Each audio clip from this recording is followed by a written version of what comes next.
6 out of every 10 adults in the United States of America take prescription drugs. Opioid addiction is one of our nation's most serious public health issues. They are a class of drugs that include the illegal opioid heroin and pain relievers such as oxycodone and hydrocodone, to name a few. These drugs can be extremely dangerous to the human body if taken outside of the parameters prescribed by doctors. In 2016, the National Center for Health Statistics reported a sharp surge in overdoses with over 20,000 deaths related to prescription medications. Early 2017 data suggests that over 2 million Americans will be addicted to opioids by the end of the year.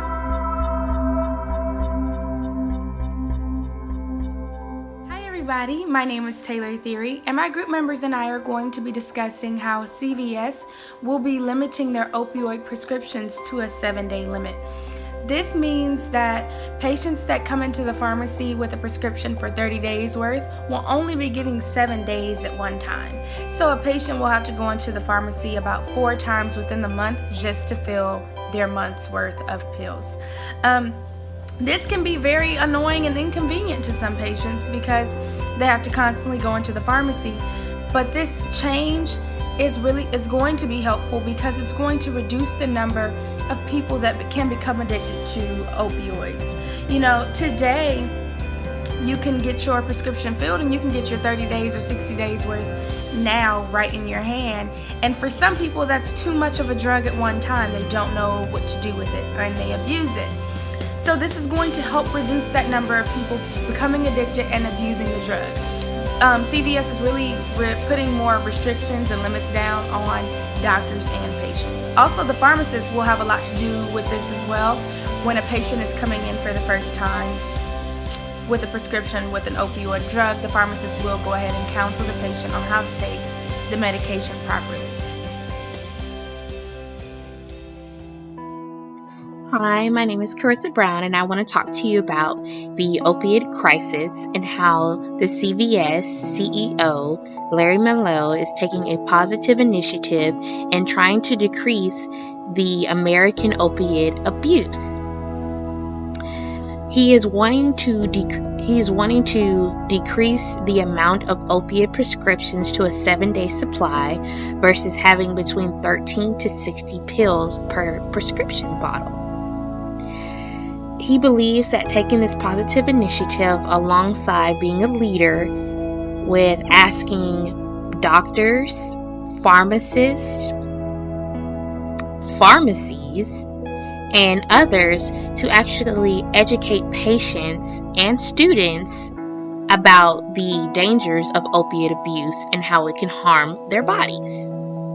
He is wanting to decrease, again, the amount of opiate abuse in America. If he can be the first person to initiate it, this is what he's wanting to do. How it's going to affect some of the patients if they choose to get their prescriptions with CVS, it's going to limit some of the doctors from abusing their licenses and overprescribing opiates for pain, as well as it's going to affect patients who already have an addiction to opiates and having to feed their habit, as well as company profits that supply the drugs for the pharmacies will probably decrease as well. So it's a positive initiative, but it's also kind of a downfall in certain areas for people who are either already addicted to it or the companies that are supplying the actual drugs and their sales. The CVS CEO, Larry Mello, is, like I said, is taking a positive initiative in order to decrease the amount of opiate abuse.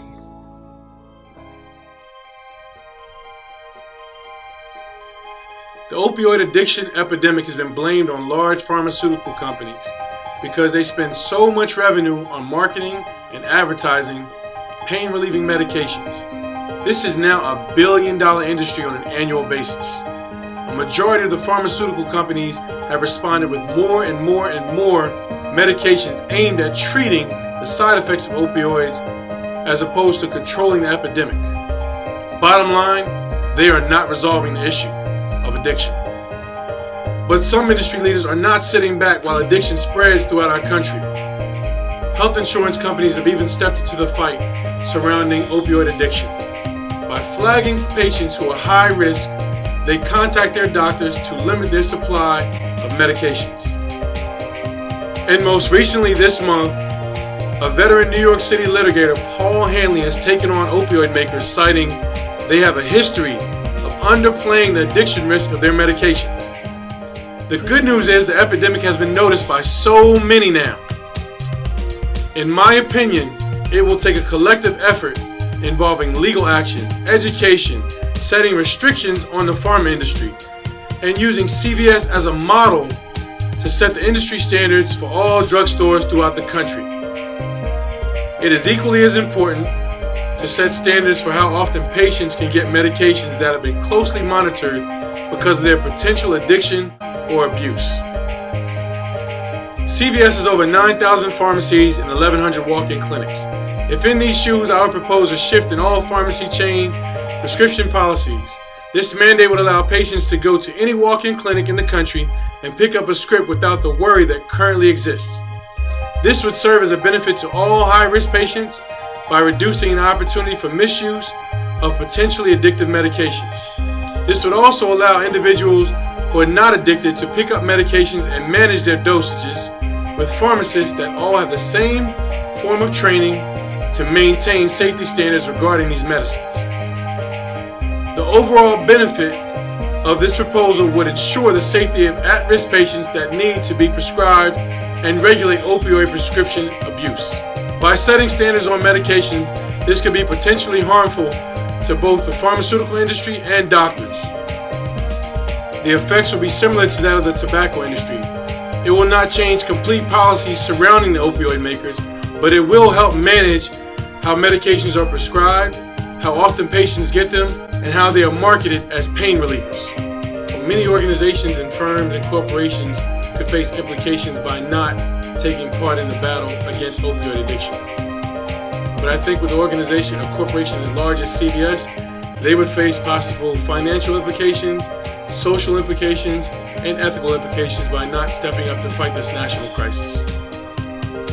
I also think that they would actually lose part of their market share if their patrons decided to actually blame CVS for enabling doctors who provide patients with large amounts of opioids simply by not carefully monitoring the number of scripts written for these types of medications on a consistent basis. All businesses thrive off of some goodwill. Today that's known as social responsibility, which takes into account the overall impact of the company and society at large. If a company does not maintain goodwill, then we often see it as companies struggling to operate due to lack of support and trust from the patrons or the market space that it actually resides in. Historically, many corporations throughout the United States history have overlooked company ethics for financial gain. CVS reinforces its stance on opioid addiction by donating an additional $2 million towards opioid abuse treatment charities throughout the country. It has always been the healthy-centered brand. In 2014, CVS stopped selling cigarettes and tobacco products. Now think about that. The average smoker in the CVS marketplace smoked 5 fewer packs than any other marketplace after the company sold 95 million packs of cigarettes. Now that is impressive.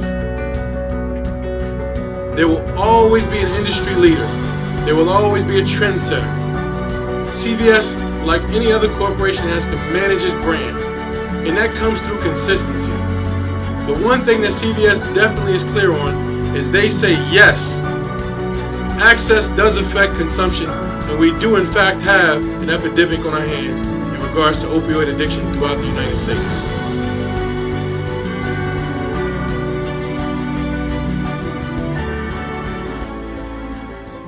After watching our video, here are a couple things to discuss.